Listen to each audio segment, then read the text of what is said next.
Education academy के online session में एक बार फिर आपका स्वागत है। मैंने पीछे भी आपके पास इको से रिलेटेड कुछ वीडियो बनाई थी और मैंने कहा था कि ये काफ़ी बेनिफिशियल हो सकती हैं आपके आने वाले एग्जाम में, अपकमिंग एग्जाम में। और आज हम उसी सीरीज को आगे बढ़ा रहे हैं। एक नया टॉपिक आज हमने लिया है, वो हमने लिया है आज विदेशी निवेश। ठीक, फॉरेन इन्वेस्टमेंट। ठीक है, विदेशी निवेश, फॉरेन इन्वेस्टमेंट।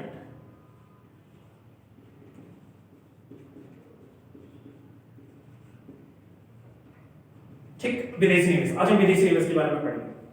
ठीक, अब आपके दिमाग में सबसे पहले प्रश्न ये आ रहा होगा कि क्या इनसे रिलेटेड कोई प्रश्न एग्जाम में आता है या कभी आया है। तो ये तो अमूमन ये धारणा क्यों है मैं बता देता हूँ कि आपको बहुत आसानी से पता लग जाता है कि पॉलिटी का कोई क्वेश्चन अगर पेपर में आ रहा है तो आप पकड़ लेते हो। इको का कोई क्वेश्चन अगर आ रहा है पेपर में तो आपको लगता है कि ये टॉपिक से शायद क्वेश्चन नहीं आ रहा, क्योंकि आप इस पर ध्यान, इस सब्जेक्ट पे आपका ध्यान उतना होता नहीं। लेकिन मैं आपको बता दूं, अगर आप उत्तराखंड में पीछे पीसीएस का पेपर देखो प्री 2016 का, या आप लोअर पीसीएस के पेपर देखो, या किसी अदर एग्जाम में जाकर आप देखोगे तो आपसे कई क्वेश्चन जो हैं इस टॉपिक से भी पूछे गए हैं। कहां पर क्वेश्चन पूछे गए हैं उनको डिस्कस करेंगे। जैसे कि मैं पिछला क्वेश्चन आपके साथ शेयर कर रहा हूं। वहां पर भले वो क्वेश्चन ये पूछा गया, वहां पर क्वेश्चन पूछा गया था कि भारत में जो 2015-16 का वित्तीय वर्ष था, फाइनेंशियल ईयर था, उस फाइनेंशियल ईयर में सबसे ज्यादा विदेशी निवेश किस देश के द्वारा भारत में किया गया है। उसमें 4 ऑप्शन दिए गए थे, आपको एक सटीक ऑप्शन चुनना था, सही ऑप्शन। तो यहां पर भी मान लो कि मैं एक क्वेश्चन यहां पर बना रहा हूं जो कि इस समय पूछा जा सकता है, और इस समय ये पूछे जाने के बहुत सारे कारण भी बनते हैं। जैसे कि आप देख रहे हैं कि भारत की अर्थव्यवस्था जो है इस समय गोते खा रही है। भारत की नहीं बल्कि पूरे विश्व की अर्थव्यवस्था इस समय जो है गोते खा रही है। तो ऐसे में ये प्रश्न आना स्वाभाविक है कि ऐसा पूछा जा सकता है कि जब आपके पास इतनी महामंदी पूरे विश्व में चल रही है तो उस समय भारत में जो है कौन सा देश सबसे ज्यादा निवेश कर रहा है। तो देखो, अगर हम 2020-21 की बात करें, हम वित्तीय वर्ष 2020 और 2021 की बात करें, फाइनेंशियल ईयर आप जानते हैं कि 1 अप्रैल से शुरू होता है 31 मार्च तक। 1 अप्रैल 2020 से लेकर 31 मार्च 2021 तक के बीच की बात मैं कर रहा हूं। अभी तक जो यहाँ पर क्वेश्चन आ रहा है, जो पहले के 6 महीने के डाटा आपके पास आया, उस डाटा में ये अगर आपसे क्वेश्चन पूछा जाता है कि भारत में सबसे ज्यादा विदेशी निवेश जो है वो किस देश के द्वारा किया गया है, तो 2020-21 में पहले नंबर पर जो है आपके पास सिंगापुर है। सिंगापुर जो है ये सबसे ज्यादा निवेश करने वाला देश बना है भारत में। दूसरे नंबर पे अगर हम देखेंगे, इसके बाद देखो हमेशा दूसरे नंबर पे मॉरिशस आता था। काफी लंबे समय से मॉरिशस पहले स्थान पर, दूसरे स्थान पर सिंगापुर और मॉरिशस के बीच में ही जो है आपके पास पहले स्थान और दूसरे स्थान की जो लड़ाई थी वो चलती थी। लेकिन इस बार जो है दूसरे स्थान पर यूएसए, जो कि पहले चौथे स्थान पर हुआ करता था, दूसरे नंबर पे यूएसए आ गया है। तीसरे स्थान पर जो है आपके पास अब आपके पास गया है आपके पास मॉरिशस। ठीक, ये तीसरे स्थान पर है। उसके बाद आप चौथे स्थान पे यहां पर ब्रिटेन देख सकते हैं। ठीक, ये है आपके पास। तो एक सीधा सा प्रश्न आपके पास यहां से भी पूछा जाएगा कि आपसे मान लो कुछ ने प्रश्न पूछा कि भारत में 2020-21 के वित्तीय वर्ष में सबसे ज्यादा विदेशी निवेश किस देश के द्वारा भारत में किया गया। तो सबसे ज्यादा विदेशी निवेश भारत में इस समय सिंगापुर के द्वारा किया गया। दूसरे नंबर पे यूएसए आया है, तीसरे नंबर पे आपके पास मॉरिशस आया, चौथे पे ब्रिटेन आया। यूएसए दूसरे नंबर पे आने के बहुत सारे कारण हैं। आपको बताया कि पिछले जो लॉकडाउन हुआ था 2020 में, यूएसए और चाइना के बीच में बराक आपके पास जो हमारे यूएसए के पिछले प्रेसिडेंट थे आपके पास ट्रम्प, उनकी पॉलिसी के कारण जो है उनके बीच में और चाइना के बीच में एक बहुत बड़ा ट्रेड वॉर जो है छिड़ गया था। और उस ट्रेड वॉर के कारण जो है कहीं ना कहीं यूएसए ने चाइना से अपनी कंपनियों को निकालकर अन्य देशों में स्थापित किया था। उनमें से बहुत सारी कंपनियां जैसे एप्पल हो गया, बहुत सारी कंपनियां हो गई, उन्होंने अपने अपने जो प्लांट हैं या अपने अपनी जो फैक्ट्रियां हैं, ये कंपनियां जो है वो भारत में स्थापित करी, जिसके कारण जो वहां से निवेश हटकर वो भारत की ओर, उसका इस यूएसए का जो निवेश है दूसरे देशों में था, वहां से हटकर वो भारत की ओर आया। तो सिंगापुर पहले स्थान पर था, दूसरे स्थान पर यूएसए है, तीसरे स्थान पे आपके पास मॉरिशस चला गया। ठीक, और चौथे स्थान पर ब्रिटेन है। इससे पहले अगर मैं 2019 की बात करूं तो सिंगापुर पहले स्थान पे था, मॉरिशस दूसरे स्थान पे था, ब्रिटेन तीसरे नंबर पे, यूएसए चौथे स्थान पर था। और उससे पहले की अगर मैं बात करूं तो मॉरिशस पहले स्थान पे था, सिंगापुर दूसरे स्थान पर था। तो मॉरिशस 2013, 14, 15, 16 की अगर मैं बात करूं तो इनमें मॉरिशस जो है भारत में सबसे ज्यादा निवेश करता था और दूसरे नंबर पे सिंगापुर आता था। लेकिन करंट डाटा जो कह रहा है वो ये कह रहा है कि 2000, यही क्वेश्चन आपसे पूछा जाएगा कि वर्तमान समय में ये वित्तीय वर्ष 2020-21 में भारत में किस देश के द्वारा सबसे ज्यादा विदेशी निवेश किया गया है तो आपका आंसर आएगा सिंगल। ये मोस्ट इंपॉर्टेंट क्वेश्चन है जो आपको कई एग्जामों में आगे देखने को मिलेगा। ठीक, अब आप समझ गए होंगे कि यहाँ पर प्रश्न आपको कैसे पकड़ने हैं, क्या क्या क्वेश्चन आपके पास यहाँ पर पूछे जा सकते हैं। इसको आगे बढ़ा के चलते हैं। अब दूसरा जो यहाँ पर क्वेश्चन पूछा जाएगा कि निवेश क्या है। दूसरी समस्या है, अब हम विदेशी निवेश को समझने से पहले केवल निवेश को समझ लें कि निवेश होता क्या है। ठीक, देखो इन्वेस्टमेंट क्या है, निवेश आप जानते होंगे और आपको भी अपने जीवन में कहीं ना कहीं निवेश करना है। तो निवेश का मतलब होता है कि अगर हम प्रेजेंट टाइम में कोई एक्सपेंडिचर करते हैं, यानी कि प्रेजेंट टाइम का एक्सपेंडिचर जो फ्यूचर में आपको क्या करे, इनकम जनरेट करे, फ्यूचर में आपके लिए इनकम जनरेट, यानी कि वर्तमान समय में किया गया ऐसा व्यय जो भविष्य में आपको आय अर्जित करने में मदद करे, उसको हम निवेश कहते हैं। उसको क्या कहते हैं, निवेश कहते हैं। यानी कि कई लोग आपने देखा होगा कि आपके पास जब पैसा होता है, आपके पास 10 लाख रुपए, आपने कोई जमीन का टुकड़ा खरीद लिया और किस उद्देश्य से खरीदा कि आने वाले 10-20 साल में जो है, अगर मैं 5 साल बाद इस जमीन के टुकड़े को बेचता हूं 10 लाख की, तो इसका जो कीमत होगी 25 लाख होगी। यानी कि आपने 15 लाख रुपए ऊपर कर, 10 लाख रुपए से आपने 15 लाख रुपए का प्रॉफिट कमाया, यानी कि आपका इन्वेस्टमेंट सकारात्मक था। ठीक, तो इसी को हम क्या कहते हैं, निवेश कहते हैं। देखो यहाँ पर निवेश के साथ में एक और चीज डिस्कस कर देता हूं, विनिवेश। हालांकि मैं विनिवेश के ऊपर अलग से टॉपिक कवर करूंगा, लेकिन यहाँ पर निवेश और विनिवेश में कई लोगों को बड़ी कंफ्यूजन होती है। लोग कहते हैं कि विनिवेश का मतलब होता है कि जब किसी कंपनी में दोबारा से आप निवेश कर रहे हो, ऐसा नहीं। विनिवेश डिसइन्वेस्टमेंट इसको कहते हैं, ये इन्वेस्टमेंट है, ये है डिसइन्वेस्टमेंट।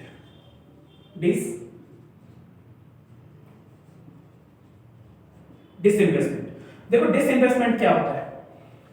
आपने सुना होगा कि आजकल एक न्यूज बार बार फ्लैश होती है जब भी हम बजट पढ़ते हैं कि सरकार ने भारत का प्राइवेटाइजेशन कर दिया, भारत में निजीकरण कर दिया, निजीकरण कर दिया। लोगों को यही पता नहीं होता है कि निजीकरण और विनिवेश ये दोनों शब्द एक दूसरे से काफी अलग है।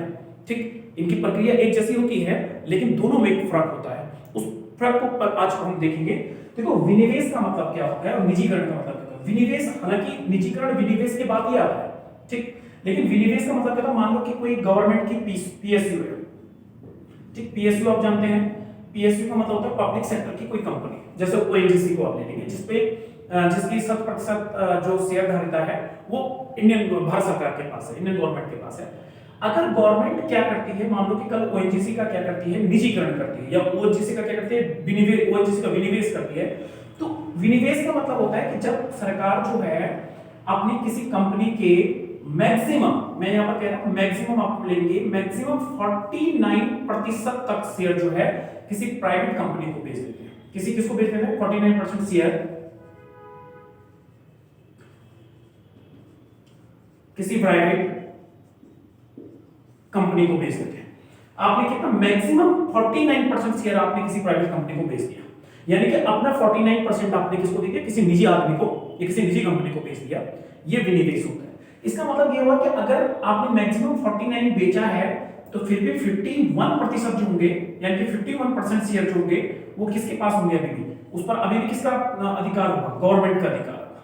ठीक, और आपको हमेशा याद रखना चाहिए कि जिसके पास 51 यानी कि 50% से ऊपर शेयर हैं, अगर 51% यहाँ पर गवर्नमेंट के पास है, 49 हमने किसी प्राइवेट कंपनी को बेच दी गवर्नमेंट ने, तो इसका मतलब है कि रूल और रेगुलेशन बनाने की जो पावर होती है वो अभी भी गवर्नमेंट के पास है। यानी कि जो पॉलिसी मेकर होगा उस ओएनजीसी के ऊपर अभी भी जो पॉलिसी बनाएगा वो कौन बनाएगी, गवर्नमेंट। ओएनजीसी का डिसइन्वेस्टमेंट नहीं हुआ है, ये मैं केवल आपको एग्जांपल के तौर पे समझा रहा हूं। ठीक, तो इसका क्या हो जाएगा, 51% अगर गवर्नमेंट के पास है तो आपके पास कौन कानून बनाएगा, आपके पास कानून गवर्नमेंट ही बनाएगी ओएनजीसी के लिए, उसमें प्राइवेट कंपनी कानून नहीं बना सकती।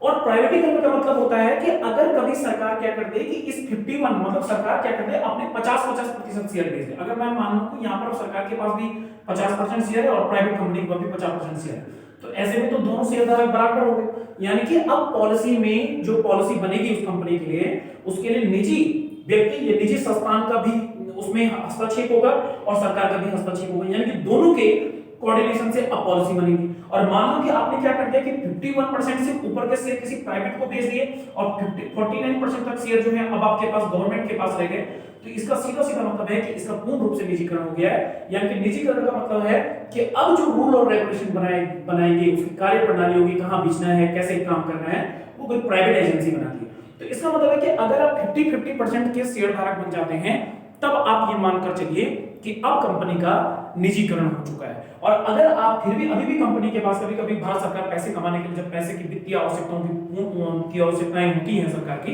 तो उनको पूर्ण करने के लिए डिसइन्वेस्टमेंट करते हैं। तो डिसइन्वेस्टमेंट का मतलब ये नहीं है कि आपकी कंपनी प्राइवेट हो गई, अभी भी उस पर जो पॉलिसी मेकर होगा यानी कि पॉलिसी बनाने का जो वो है वो अभी भी गवर्नमेंट के पास होता है। तो 51 और 14 यानी कि डिसइन्वेस्टमेंट में सरकार अपने किसी पीएसयू के केवल 49% शेयर तक ही क्या करती है, किसी निजी क्षेत्र को बेच सकती है। और जब हम निजीकरण की बात करते हैं तो आप 59% से अधिक शेयर जो है किसी निजी कंपनी को क्या कर सकते हैं, बेच सकते हैं। ये दो चीजें जो है निवेश और विनिवेश के अंदर आपको देखने को मिलेंगी। ठीक, अब हम आज हमारा टॉपिक फिलहाल यहाँ पर निवेश और विनिवेश सिंपल भाषा में नहीं है, विदेशी निवेश के बारे में पढ़ रहे हैं। ठीक, आज जो हमारा क्वेश्चन है, हमारा जो टॉपिक है वो है फॉरेन इन्वेस्टमेंट के बारे में। देखो, फॉरेन इन्वेस्टमेंट भारत में दो प्रकार से आता है। मैं अब सीधा आपको बता रहा हूं फॉरेन इन्वेस्टमेंट कितने प्रकार से आएगा। दो प्रकार से आपके पास आएगा। एक आता है आपके पास एफडीआई के थ्रू, आपने सुना होगा एफडीआई। एफडीआई आप जानते हैं, foreign direct investment.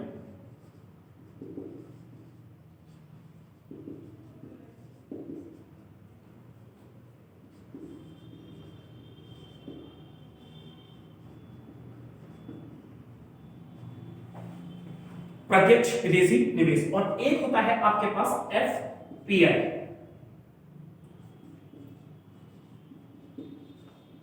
Foreign portfolio investment. Portfolio investment. ठीक, दो इन्वेस्टमेंट है। यानी कि विदेशी निवेश हमारे पास दो तरीके से आता है। एक आता है आपके पास किसके थ्रू, एफडीआई के थ्रू, और एक आता है आपके पास किसके थ्रू, एफपीआई के थ्रू। प्रश्न यही पूछा जाता है यहां पर प्रश्न। देखो यहां पर तो प्रत्यक्ष निवेश आप जानते हैं कि एफडीआई, एफडीआई का मतलब आपको सीधा समझ में आना चाहिए। आपने कई सेक्टरों में सुना होगा कि सरकार ने जो है एफडीआई को मंजूरी दे दी है। एफडीआई का मीनिंग है कि जब कोई विदेशी व्यक्ति हो या संस्था हो, जब कोई विदेशी व्यक्ति कह सकता हूं या मैं कोई इंस्टीट्यूशन कह सकता हूं या कोई कंपनी कह सकता हूं, संस्था भारत में आकर क्या खोले, कोई कंपनी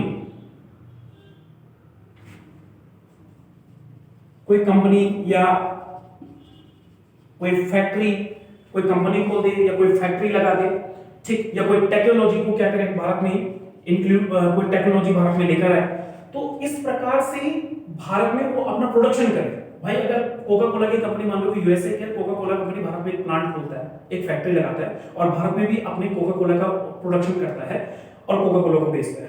ठीक, तो ये क्या होगा, डायरेक्ट इन्वेस्टमेंट होगा। यानी कि अमेरिका के व्यक्ति भारत में आया, भारत में उसने पूंजी निवेश करी, पूंजी निवेश करने के बाद एक कंपनी बनाई और उस कंपनी में प्रोडक्ट बना के उसने भारत में उसको क्या करा, बेचा, जिसके द्वारा उसको क्या मिला, प्रॉफिट मिला। तो ये भारत में क्या होगा, डायरेक्ट इन्वेस्टमेंट होगा। कोई फैक्ट्री खोल दे, कोई टेक्नोलॉजी इंट्रोड्यूस करवा दे, जिससे वो भारत में क्या करेगा, प्रोडक्शन करेगा और पैसा कमाएगा। यानी कि वो व्यक्ति प्रत्यक्ष रूप से भारत में है। जैसे आज की डेट में आपने ऑटोमोबाइल सेक्टर में देखा होगा कि बहुत सारी कंपनी, कार आप पढ़ते हैं कि मारुति सुजुकी आपके पास भारत की कंपनी नहीं है। अब बहुत सारी कंपनी है जो दूसरे देशों से आकर भारत में करे। आप सैमसंग के फोन ले रहे हैं तो सैमसंग क्या कोरिया की कंपनी है, भारत में आकर उसने एक प्लांट लगाया और यहाँ पर अपने फोन क्या कर रही है, बना रही है। तो ये सारी चीजें क्या है, ये भारत में प्रत्यक्ष निवेश है। ठीक, इसको कहते हैं प्रत्यक्ष निवेश। अच्छा, इसमें क्या होता है कि इसमें फायदा, इसमें भारत सरकार का फायदा होता है। इसकी तुलना में ये हमारे लिए ज्यादा फायदेमंद है। जैसे कि समय लॉकडाउन लगा हुआ है, तो आपने देखा होगा कि बड़े बड़े आपके पास बिग बाजार या कंस्ट्रक्शन साइट में भी विदेशी लोगों का पैसा भारत में लगा हुआ है। आपके ऑटोमोबाइल मोबाइल सेक्टर हो गया, ठीक है, या आपके पास टेलीकम्युनिकेशन सेक्टर हो गया। इन क्षेत्रों में क्या है, बहुत सारी विदेशी कंपनियां भारत में अपने प्लांट लगाकर बैठी हुई है। और इस समय लॉकडाउन है, लॉकडाउन होने के कारण क्या होगा कि बाजार बंद है, लोगों का पैसा नहीं है, तो आपके पास इनकी बिक्री नहीं हो रही है। तो क्या ये कंपनी यहाँ से उठ के चली गई? नहीं, ये यहाँ पर बैठेंगी, इंतजार करेंगी कि कभी ना कभी फिर लॉकडाउन खुलेगा या भारत की स्थिति सही होगी और भारत में फिर से लोग हमारे प्रोडक्ट को खरीदेंगे, उनको पसंद करेंगे। यानी कि ये हर संभव ये कोशिश करने की इस समय कोशिश करेंगे कि भारत की अर्थव्यवस्था जल्द से जल्द क्या हो जाए, अपनी पटरी पर लौट जाए। तो ये हमारे लिए फायदेमंद होता है। अच्छा, इसमें क्या होता है कि आपने देखा होगा कि कोई भी कंपनी जब खुलती है तो उसमें 2-4 मैनेजर पोस्ट जो होती है वो अपने जिस देश की कंपनी है वो अपने लोगों के लिए रिजर्व रखती है। बाकी के सारे नीचे के लेवल पर जितने भी एम्प्लॉइज होते हैं वो सब भारत के होते हैं। यानी कि भारत की इंप्लॉइज को यहाँ पर नौकरी मिल जाती है, तो ये हर हालत में भारत के लिए क्या कर जाता है, फायदेमंद होता है एफडीआई। दूसरा एफपीआई का मतलब क्या होता है, पोर्टफोलियो फॉरेन पोर्टफोलियो इन्वेस्टमेंट। इसमें क्या होता है कि कोई कंपनी विदेश से भारत में नहीं आएगी, कोई विदेशी कंपनी है वो भारत में नहीं आएगी, बल्कि वो विदेश में बैठे बैठे भारत में निवेश कर देगी। इसमें तो निवेश हुआ, इसमें भी निवेश हुआ, लेकिन इसमें उसको भारत में आना पड़ेगा, भारत में एक स्ट्रक्चर खड़ा करना पड़ेगा, अपनी कंपनी खड़ी करनी पड़ेगी और तब जाके प्रोडक्शन करना है। लेकिन इसमें वो भारत में नहीं आएगा, लेकिन अगर वो भारत में निवेश करना चाहता है तो भारत की किसी कंपनी में, मान लो कि किसी इंडियन कंपनी के अंदर क्या किया, जैसे उसने मान लो कि आपके पास कोई भी इंडियन कंपनी है, जैसे रिलायंस है या फिर आपके पास कोई भी दूसरी कंपनी हो सकती है, उसके शेयर ले लिए, यानी किसी भारतीय कंपनी के क्या कर दिए, भारतीय कंपनी के शेयर ले लिए, या मैं कह दूं डिवेंचर ले लिए, यानी कि भारत में किसी कंपनी के शेयर या डिवेंचर में वो निवेश करेगा, भारत में नहीं आएगा। मैं वो बैठे बैठे वहां से डीमेट अकाउंट खोलेगा, अपना डीमेट अकाउंट से सीधे रिलायंस कंपनी के 10% शेयर उठा लेगा, या 4% शेयर उठा लेगा, या 5%, या इंफोसिस के 2% शेयर उठा लेगा। तो इंफोसिस के 2% शेयर उठाया, अगर इंफोसिस कंपनी प्रगति कर रही है तो इसका मतलब है कि वो भी वहां पर प्रॉफिट कमाएगा, ठीक, उसको भी क्या हो रहा है, उससे फायदा हो रहा है, ठीक। तो वो इस प्रकार के निवेश में कोई विदेशी व्यक्ति भारत में आए बिना भारत में निवेश करता है, अर्थात वो भारत में अपनी कंपनी नहीं खोलता है, अपना कोई प्लांट नहीं लगाता है, बल्कि भारत में जो भारतीयों के द्वारा पहले से स्थापित कंपनियां हैं उनमें वो क्या करता है, पैसा लगाता है। और पैसा किस माध्यम से लगाता है, शेयर के माध्यम से लगाता है, डिवेंचर के माध्यम से लगाता है। लेकिन जैसे भारत की स्थिति खराब होती है, किसी कंपनी की स्थिति खराब होती है, जैसे इसमें लॉकडाउन है, आपकी सारी कंपनियों के लगभग शेयर क्या कर रहे हैं, नीचे जा रहे हैं, और ऐसे मुझे पता है कि मेरा द्वारा जो इन्वेस्टमेंट किया वो घाटे में जा सकता है, तो अमेरिका में बैठा हुआ व्यक्ति क्या करता है, तुरंत अपना इन्वेस्टमेंट निकाल देता है। यानी कि इस प्रकार की स्थिति में तो आप निकाल के अपना बिल्डिंग उठा के कहां ले जाओगे, अपना कोका कोला का प्लांट उठा के कहां ले जाओगे, अगर छोड़ के जाओगे तो उसको यहाँ पर भारत में बेच के जाओगे, क्योंकि आपने भारत की भूमि बनाई। लेकिन इस प्रकार के निवेश में अगर जैसे ही देश की अर्थव्यवस्था खत्म होने, थोड़ा सा भी उसमें बदलाव होना शुरू होता है या खराब होना शुरू होती है, जो विदेशी लोग हैं तुरंत अपना पैसा निकालना शुरू करते हैं। इसलिए आपने देखा होगा कि जैसे ही भारत में कोई हलचल होती है, आपका शेयर मार्केट एकदम से क्या कर जाता है, क्रैश कर जाता है, क्योंकि विदेशी लोग अपना फंड क्या कर देते हैं, निकाल देते हैं। उन्होंने फंड निकाला, एंटर दबाया, उनके जो उनका फंड लगा हुआ है वो उनके अकाउंट में क्रेडिट हो गया। इसका मतलब है ये तुरंत टूट जाता है। तो निवेश इस तरीके से भी आता है भारत में और इस तरीके से भी आता है। अगर आप भारतीय हैं और आप इस माध्यम से निवेश करना चाहते हैं तो आप कहां करेंगे, दूसरे देश में, ठीक। आप अमेरिका में अगर आप निवेश कर रहे हैं, अमेरिका की किसी कंपनी में आपने शेयर खरीदे, तो आप अमेरिका वालों के लिए क्या कहलाओगे, एफपीआई, ठीक, यानी कि पोर्टफोलियो या फॉरेन पोर्टफोलियो इन्वेस्टमेंट, ये उनके लिए कहलाओगे। अगर हमारे देश में कोई विदेशी व्यक्ति पैसा लगा रहा है तो हमारे लिए क्या है, वो एफपीआई कहलाएगा। तो ये दो चीजें होती हैं। अब भारत में कभी कभी यहाँ पर प्रश्न पूछा जाता है कि जैसे कि मैंने अभी कहा कि भारत में सबसे ज्यादा जो निवेश है वो इस समय सिंगापुर ने किया, दूसरे नंबर पे यूएसए आ गया, तीसरे नंबर पे मॉरिशस है, ठीक। ये इंपॉर्टेंट क्वेश्चन है।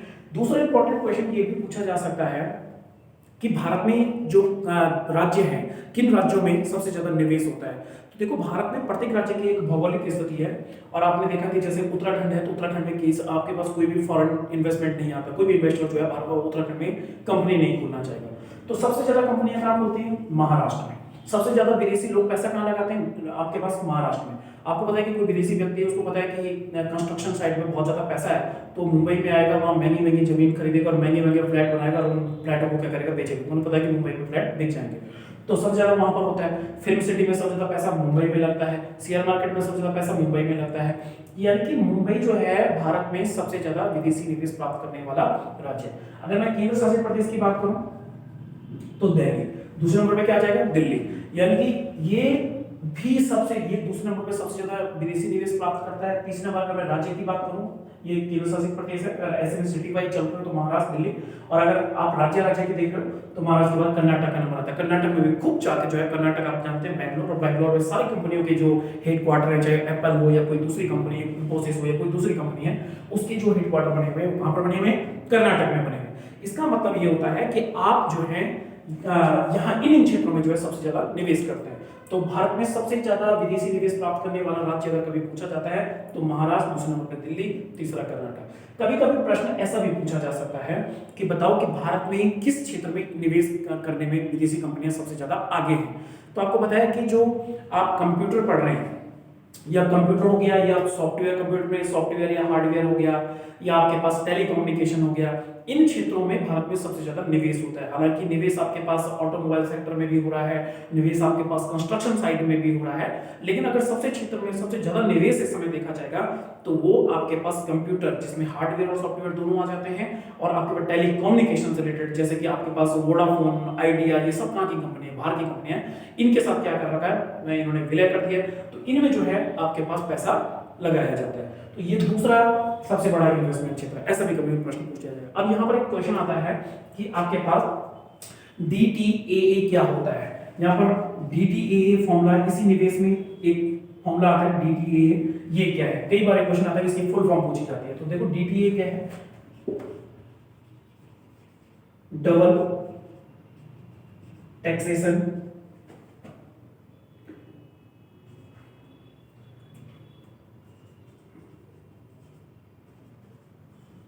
Avoidance agreement. ठीक, दोहरा कराधान परिहार समझौता, दोहरा कराधान परिहार समझौता, ठीक, डबल टैक्सेशन अवॉइडेंस एग्रीमेंट। इसका मीनिंग ये होता है कि देखो यहाँ पर आपको एग्जांपल के थ्रू समझा रहा हूं कि मान लो कि कोई व्यक्ति ए है, ये अमेरिका का है और ये भारत में क्या कर रहा है, व्यापार करना चाह रहा है। अमेरिका का कोई व्यक्ति अगर भारत में व्यापार करना चाह रहा है, तो अमेरिका की जब वो अपना मान लो कि वो 200 करोड़ जो है भारत में निवेश करना चाह रहा है किसी फैक्ट्री में, तो उसको अमेरिका सरकार उस पर क्या लगाएगी, टैक्स लगाएगी कि भैया आप हमारा पैसा जो है हमारी सीमा से बाहर क्या कर रहे हैं, खर्च कर रहे हैं। ठीक, तो उस पर टैक्स लगाया जाएगा। और जब वो भारत में, मान लो कि भारत में वो निवेश कर रहा है, तो आप हमारी सीमा में निवेश कर रहे हैं, भारत सरकार बोलेगी कि आप हमें भी क्या करोगे, टैक्स पे करोगे। तो देखो वो व्यक्ति जब निवेश करने आया तो पहले तो उसने अमेरिका की सरकार को टैक्स दे दिया और फिर उसने इंडियन गवर्नमेंट को टैक्स दे दिया, यानी कि अभी तक उसने निवेश करा भी नहीं, फैक्ट्री लगी भी नहीं, लेकिन उसने दो टैक्स क्या कर दिए, यहाँ पर भुगत दिए। तो इसी को कहते हैं कि इसमें क्या हो रहा है कि कोई भी निवेशक दूसरे देश में निवेश करने से क्या कर रहा है, थोड़ा सा हिचकिचाता था। यानी कि निवेश करता देश और निवेश प्राप्त करता देश, ये दोनों क्या कर रहे हैं, निवेश करने वाले पर यानी कि इन्वेस्टर पर टैक्स लगा देते थे, तो उस पर एक अतिरिक्त बोझ आ जाता था। अब भारत ने क्या करा है, तो जब अब भारत ने कुछ देशों के साथ जो है ये DTAA जो है इस प्रकार का जो समझौता है या एग्रीमेंट है वो साइन किया है। इसमें क्या होता है कि जैसे मैं यूएसए की बात कर लेता हूं कि अगर यूएसए का कोई व्यक्ति भारत में निवेश कर रहा है तो अब भारत सरकार उस पर टैक्स नहीं लगाएगी, निवेश की जो राशि होगी उस पर टैक्स नहीं लगाएगी। जो प्रोडक्शन होगा उस पर तो टैक्स लगेगा, लेकिन जो निवेश की 200 करोड़ है उस पर टैक्स नहीं लगेगा। अमेरिका सरकार उस पर टैक्स लगा रही है, लेकिन भारत सरकार उस पर टैक्स नहीं लगा रही। तो अब उसको क्या करना है, केवल एक ही टैक्स देना है, यानी कि उसको दोहरे कर से, तो जो दोहरा कर की मार उसके ऊपर पड़ रही थी वो दोहरे कर की मार अब उसके साथ क्या हो गई, खत्म हो गई। तो इससे क्या हुआ, ज्यादा से ज्यादा इन्वेस्टर क्या करते हैं, ज्यादा से ज्यादा जो इन्वेस्टर हैं वो भारत में आएंगे और भारत में क्या करेंगे, निवेश करेंगे। तो ये समझौता है DTAA, double taxation avoidance agreement. इसका मतलब होता है कि अब केवल भारत, इसका सिंपल से मीनिंग आप समझिए कि भारत में निवेश करने वाले देशों पर के जो निवेशक होते हैं उन पर भारत सरकार अब टैक्स नहीं लगाती है। ये कहलाता है DTAA, double taxation avoidance agreement. ठीक, अब यहां पर आपने देखा होगा कि मैंने अभी थोड़ी देर पहले एक नाम लिया था, मॉरिशस। मॉरिशस के द्वारा जो है बहुत सबसे ज्यादा पहले मैंने कहा था कि 2013, 14, 15, 16 आप पढ़ो तो सिंगापुर दूसरे नंबर पे हुआ करता था, मॉरिशस पहले नंबर पे हुआ करता था। इतने लंबे टाइम से मॉरिशस पहले नंबर पे क्यों चल रहा था? मॉरिशस पहले नंबर पे इसलिए चल रहा था कि मॉरिशस एकमात्र ऐसा देश है, मॉरिशस एकमात्र ऐसा देश है जो भारत में निवेश करने वाले लोगों पर टैक्स नहीं लगाता है। अब देखो, अगर आप कोई कंपनी है वो मॉरिशस के थ्रू भारत में इन्वेस्ट करना चाह रही है, अपनी कंपनी खोलना चाह रही है, तो उसके लिए क्या फायदा है कि ना तो मॉरिशस गवर्नमेंट ने उस पर टैक्स लगाया और ना इंडियन गवर्नमेंट ने उस पर टैक्स लगाया। तो उसको ये जो राशि वो यहाँ पर क्या करना चाहिए, इन्वेस्ट करना चाहिए, उसमें से किसी भी राशि पर उसको टैक्स नहीं पे करना पड़ा, यानी कि उस आदमी का बहुत ज्यादा पैसा बच गया। इससे क्या हुआ कि जो मान लो कि अमेरिका, ब्रिटेन, यूएसए कहीं का कोई भी आदमी है वो क्या करेगा, पहले मॉरिशस में अपनी एक छोटी सी कंपनी रजिस्टर करवाएगा।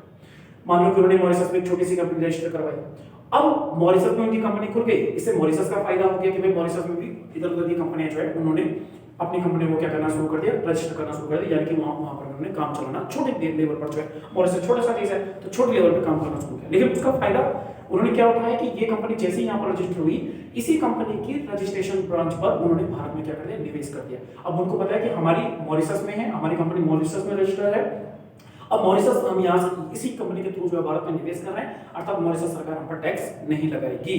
तो इससे मॉरिशस का भी फायदा हुआ कि विश्व के अनेक जो इन्वेस्टर हैं वो मॉरिशस के थ्रू भारत में निवेश करते हैं तो मॉरिशस को भी फायदा होता है और इंडिया को भी फायदा हो जाता है। अच्छा, दूसरा प्रश्न ये है कि इसमें एक बहुत बड़ी आपत्ति ये है भारत सरकार को कि मॉरिशस के थ्रू बहुत सारा काला धन जो है वो भारत आता है। यानी हमारे लोग, भारत के लोग क्या करते हैं, अपना पैसा बाहर भिजवाते हैं, मॉरिशस में एक छोटी सी कंपनी रजिस्टर करवाते हैं और वहां के थ्रू जो है भारत में निवेश कर देते हैं, तो जो ब्लैक मनी है वो भारत में आ जाती है। ये कई लोग केवल टैक्स से बचने के लिए क्या करते हैं, भारत में इन्वेस्टमेंट करते हैं। तो टैक्स से बचने के लिए मॉरिशस के थ्रू भारत में निवेश करते हैं। तो यहाँ पर भारत सरकार ने क्या किया, 2012 में, अप्रैल 2012 में एक और अधिनियम पारित किया जिसका नाम है आपके पास गार। आपने सुना होगा, ये अप्रैल 2012 जो है इसमें ये पारित होता है। इसका फुल फॉर्म होता है जनरल एंटी अवॉइडेंस रूल। ठीक, तो इसका सिंपल सा मीनिंग है, गार का सिंपल सा मीनिंग है कि जो लोग केवल मॉरिशस के थ्रू भारत में इसलिए निवेश करना चाहते हैं कि वो टैक्स में उनको छूट प्राप्त हो जाए, उनको टैक्स ना देना पड़े, क्योंकि ना तो मॉरिशस गवर्नमेंट टैक्स ले रही है आपकी राशि पर और ना ही इंडियन गवर्नमेंट टैक्स ले रही है और आपका पैसा सेफली कहां पहुंच गया, भारत में भी पहुंच गया। तो उनको भारत सरकार क्या करती है, इस प्रकार का जो डबल टैक्सेशन एग्रीमेंट है उस पर छूट प्रदान नहीं करेगी, यानी कि भारत सरकार उस पर क्या करेगी, टैक्स लेती है। यानी कि आपको भारत सरकार तभी ये वाला दोहरा कराधान परिहार समझौता स्वीकार करेगी जब आप भारत में निवेश कर रहे हैं। लेकिन आप निवेश कर रहे हैं मतलब आपको निवेश करना है, आपको यहाँ कोई कंपनी खोलनी है, ऐसा नहीं कि आपने पैसा भिजवा दिया भारत में और वो पैसा अपने बैंक अकाउंट में डाल दिया, कोई कंपनी भारत में नहीं खोली। तो इस केवल आप टैक्स से बचने के लिए मॉरिशस के थ्रू भारत में है, तो इस प्रकार की व्यवस्था जो है यहाँ पर नहीं चलेगी। ये व्यवस्था जो है ये कहलाती है गार, यानी कि पहले डीटीए बना और फिर उसमें सुधार करने के लिए 2012 में गार बना। तो डीटीए पूछा जा सकता है, आपके पास गार पूछा जा सकता, ये जीएआरआर पूछा जा सकता है। एफडीआई क्या होता है, मतलब प्रत्यक्ष रूप से भारत में निवेश करना, ये इन दोनों में से भारत के लिए फायदेमंद क्या है, तो भारत के लिए फायदेमंद क्या है, एफडीआई है। एफपीआई क्या होता है, यानी कि जब भारत में कोई व्यक्ति सीधे रूप से, प्रत्यक्ष रूप से ना आकर बल्कि भारत की किसी कंपनी के शेयर खरीद ले और इस प्रकार से भारत में इन्वेस्टमेंट करता है, तो ये एफपीआई कहलाता है। अब मैं आपके लिए एक प्रश्न छोड़ते हुए यहाँ लास्ट में जा रहा हूँ कि भारत में जो आपके पास विदेशी निवेश है वो कितने माध्यमों से भारत में प्रवेश करता है।